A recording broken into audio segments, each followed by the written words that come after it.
Well, it's Groundhog Day. Again. And that must mean that I am Professor Robert E.G. Black, and this is the Groundhog Day Project. It's one of those infinite time loop situations you might have heard about. It's a thing where the same day keeps happening. Time.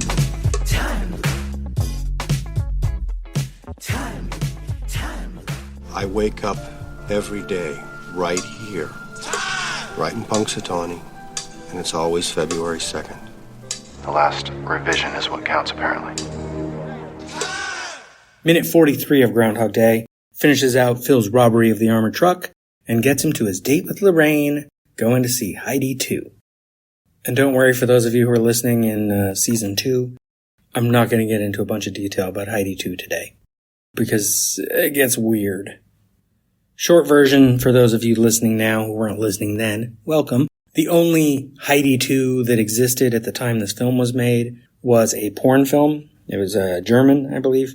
But there's also these weird art film responses to Heidi that one of them is definitely somewhat pornographic and weird. Well, they're both bizarre. I couldn't get access to the actual films because they were art projects that existed at a gallery, and they're exclusive. In order to get them, you have to pay for them.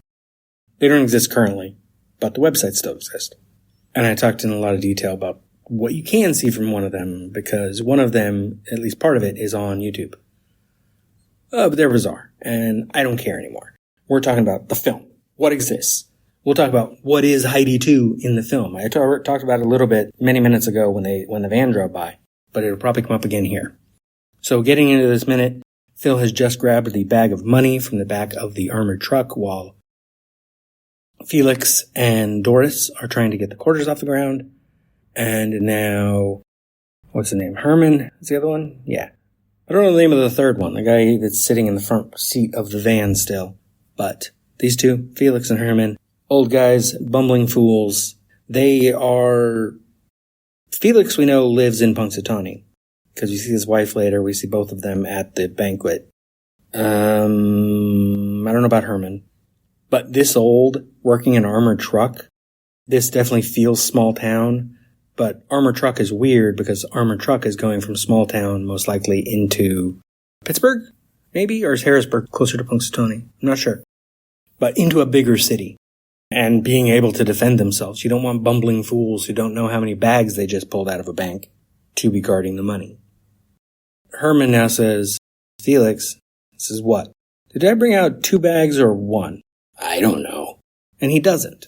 They're not sure, which is a problem, because later they're going to have a lot of paperwork. This is one of those people that Phil does potentially hurt in the time frame of the loop.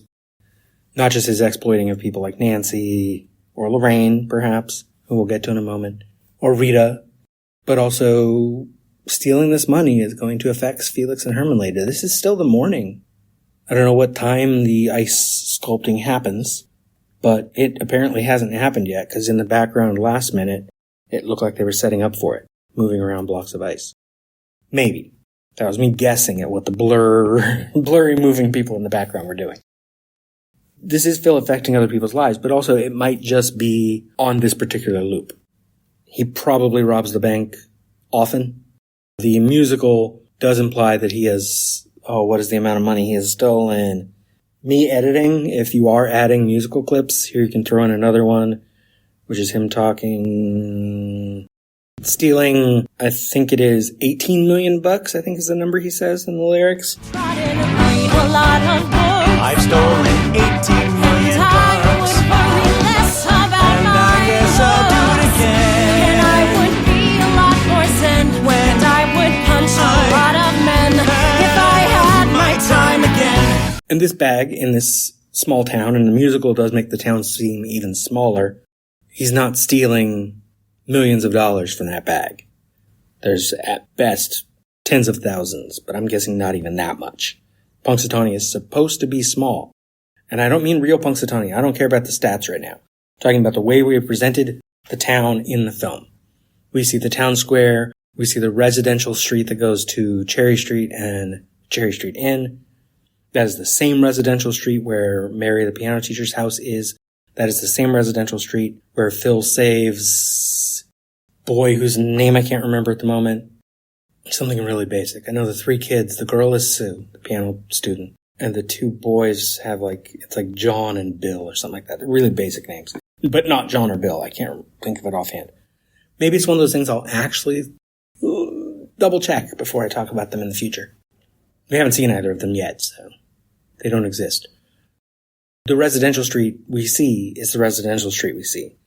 What else do we see of the town? We see the street with a bowling alley. That is 1 block off the town square in the actual Woodstock. And because we see them driving, we can see how close it is to the town square. So it does put it still like the downtown area of the town.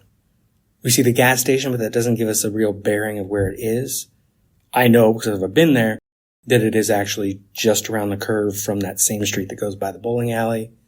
It is just like a block from the Moose Lodge where they filmed the banquet, though the banquet in the movie is taking place in the hotel, which is right on the square. And then we see the street where Phil pulled off the train tracks and crashes into the big groundhog and gets arrested. We don't see other parts of town. Phil's errands on his last iteration of the loop, changing the flat tire that happens in the town square, right by the courthouse. Phil saving the kid from the tree, as I said, is on the same street that we see multiple other times that ends, or rather jogs, at Cherry Street, at the Cherry Street Inn. So it's the same residential street we see multiple times. Deleted scene, you can find it on YouTube on my channel. He saves a little girl from getting hit by a truck. It's less than a block from the square.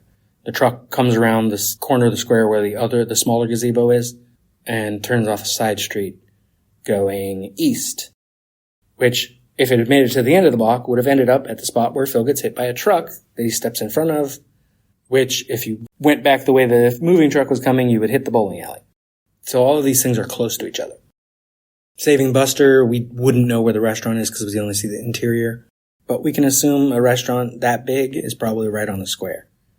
In actuality, that was filmed in a restaurant in Chicago, but we shouldn't assume that it's a restaurant in the big city. We should assume it's a restaurant in Punxsutawney, which means it's probably right on the square. So Punxsutawney is presented as a small town.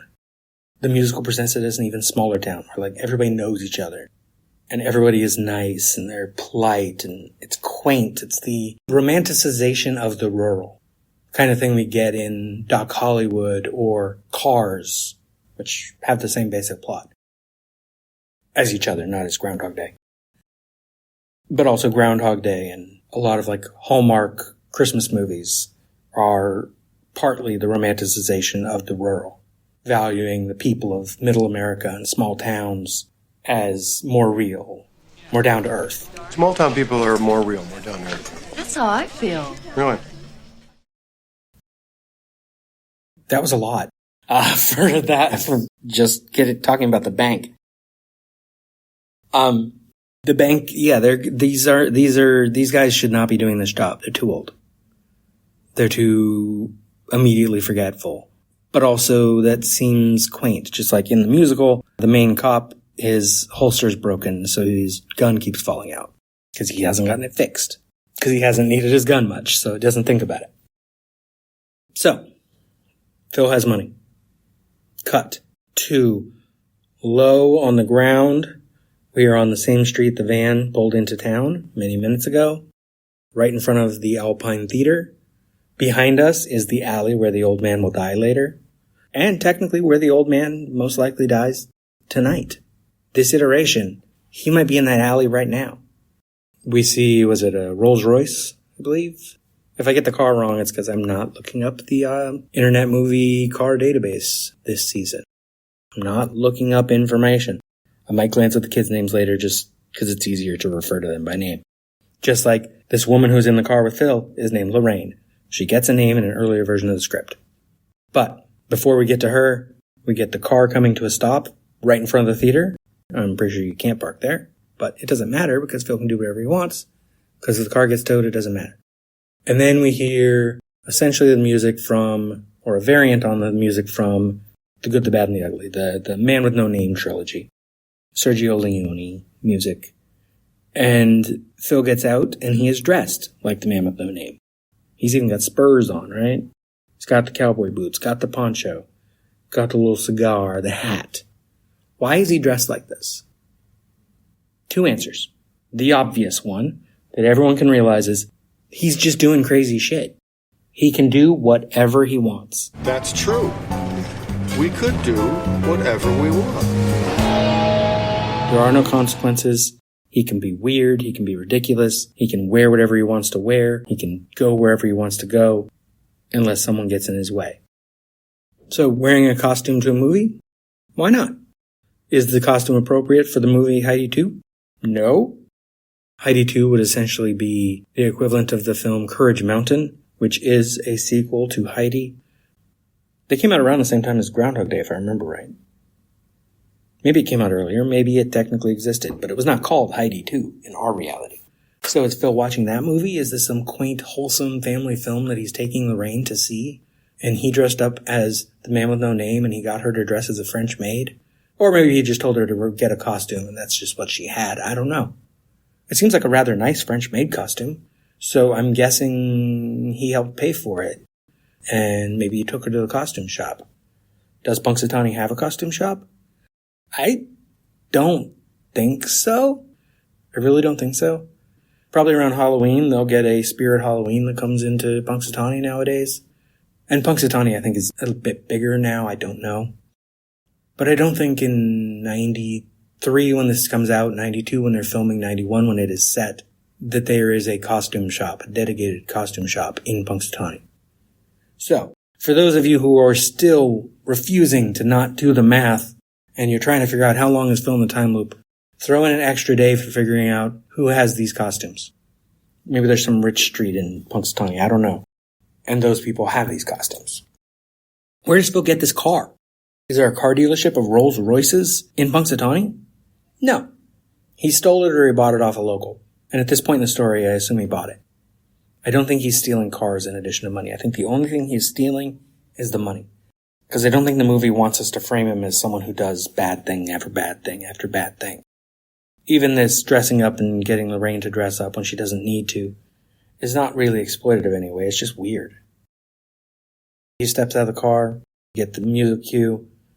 If you pay attention, you'll see that Laraine does not immediately get out. She is like leaning over and looking out the window because she didn't realize they were going to the movie theater and she's confused. And sure enough, once she gets out and he is now walked over by the box office.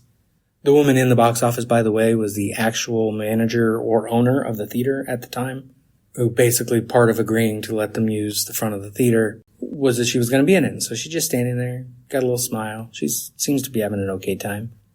She doesn't have any lines, but that's fine. Laraine says, I thought we were going to a costume party. And Phil says, it's like I said, I love this film. I've seen it over 100 times. See, what's funny is he might be trying to dress up for the film, but he couldn't find that costume in Punxsutawney. The only nice costume he could find. Well, he could find the mascot. In the musical, we see the mascot a lot because the local mascot is a guy in a groundhog costume. I don't know what they would actually have in Punxsutawney at the high school, but he could break into the high school and get something. They might even have a theater department, but I doubt it in too small a town. They might even share their high school with some other local nearby town. Which means it could have a theater department, could have costumes. Maybe that's where he got these. I don't know. The point is, once you have money, you've got opportunity, regardless of what that opportunity ends up being. It might just be he buys his way into knowing where the costumes can be gotten. It might be buying the costumes. It might be stealing the costumes. But still, it's the movie editing. What is that? The Kuleshov effect? Is that what it's called? You know, you edit a guy who's looking hungry and then we cut to a bowl of soup. We assume he's hungry for the soup. You see a guy who looks hungry and you cut to like a person being cut open. You assume that guy's a psychopath. Editing creates feeling. We go from Phil stealing money to Phil driving a rich person's car and wearing a costume. He spent that money on this date. That's what the movie tells us. Why this costume though? Why this costume? Why does the movie have this costume? This costume, the line that's about to come. He says, I've seen it over 100 times. And Laraine says, Phil. And he says, I told you, call me Bronco. Why does he want to be called Bronco? Because Bronco is reminiscent of, Bronco Billy. It also goes with the costume. This is a Clint Eastwood reference. This is Clint Eastwood as this idealized cowboy in America where we value cowboys. We treat cowboys as this is American myth. And it also makes Phil, by putting him in this costume that isn't necessarily appropriate for the situation, it puts him above the reality of his situation, A. But also in my blog, I once argued that this is essentially creating an everyman. He's already sort of an everyman, working class guy who has problems, isn't the best person. He insults people. He makes fun of people. We do that. We can relate. We wish we were as charming, or people would put up with our shit like they put up with Phil's. But Bronco is, it's this masculinized or hyper-masculine sort of label that Phil has put upon himself. On this night, he is trying to feel better than the life he had. Remember, he has a job he no longer likes, but it's a job he had to work for. So at some point, he probably liked the idea of being a weatherman. He still maybe wants to be a weatherman just for a network. He wants to be bigger. He wants to be more famous. He wants to have more opportunity. Maybe just to find better women. I don't know what Phil's ultimate goals are or why he has them. But he thinks he's too good for the job he has right now. So what is the first thing we see him do once he's exploiting the loop? Steal some money and go out on a date where he gets to play someone else. Has he seen Heidi 2 over 100 times? I don't think so. I don't think we should take this as truth. He probably wasn't watching this movie immediately once the loop was going. Put a little asterisk there. We'll come back to the asterisks in a moment. But he probably isn't watching Heidi 2 every day. So if we take it as truth that he has seen Heidi 2 over 100 times, then you mathers out there, math truthers, I guess, time loop truthers, are saying this is at least 100 days in. Asterisk, he is clearly seeing this movie early in the loop because this is, as far as we know, what is this, day 6. This is the 6th iteration of Groundhog Day. Inside the first week, Phil is doing this. This is not 100 days later. I don't think we can accept his line as more truth than what the film has shown us. Cutting to 100 days in is weird. If he's 100 days in, we should be getting more of a dog barks, gust of wind. We should get more of that kind of, he knows all the ins and outs and the gears of the town, the Pennsylvania polka. But he's not good at the Pennsylvania polka just yet. This is him jumping in big. I got some money, I'm going to get a fancy car, fancy date, fancy costumes, not be Phil for the night. What does Laraine say? Sorry, Bronco. And she doesn't say it like she's being forced. It's like a game. You probably would call her whatever the French maid is named. They would have made up a name for their characters. He's Bronco and she's, I don't know, Fifi. It's the first generic bullshit French maid name I could think of. And then the minute ends with Nancy walking by herself. She's not on a date. Maybe on her way to a date, but I think she's just on the way to the banquet. This is her banquet outfit, right? That she's wearing. And this is the direction to the banquet. She keeps walking straight, crosses the street, crosses the square, crosses the street. She's at the hotel. It's a block and a half. Phil says hi, Nancy, and the minute ends. She finds it a little weird. Anyway, apparently this is the longest episode we've had yet. And it was about the Bronco and Heidi 2 stuff, and I didn't even get into the detail about the weird giant thing giving birth, or the woman with a TV for a head in the weird art films. But hey, if you like weird art films, seek those out. They're interesting, to say the least. That's all I got for minute 43. Till next time, take care of yourself, take care of others, watch a movie, read a book, whatever it is you do to rise above your day-to-day for a little while. Knew you were going to say that. This has been a production of Lemming Drops Studio. You can find links to more at lemmingdrops.com or join the Facebook group Lemming Drops Studio Tour. Also, you can support all my shows at patreon.com/lemmingdrops. What is wrong in the end which never comes? Or which comes again and again, laughing, like waves. Since the Big Bang set everything in motion, everything that happens in this universe has to be the way it is. Particles unfolding the way they're destined to. How do you sleep at night? You've never seen Groundhog Day? Yeah, you know Groundhog Day is not a documentary. Remember when Groundhog Day was just a movie?